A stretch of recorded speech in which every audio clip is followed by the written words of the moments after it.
You can't shoot me, I'm not black enough! No one will ever believe you.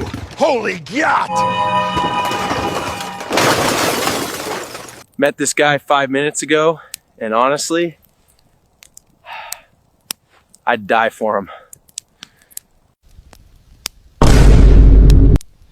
He blinked twice. That means consent, right? Some of you in the comments say I'm not real. If I'm not real, could I do this? Bro, who the fuck discovered milk? Like, who saw a cow and said, let me tug on that and drink it?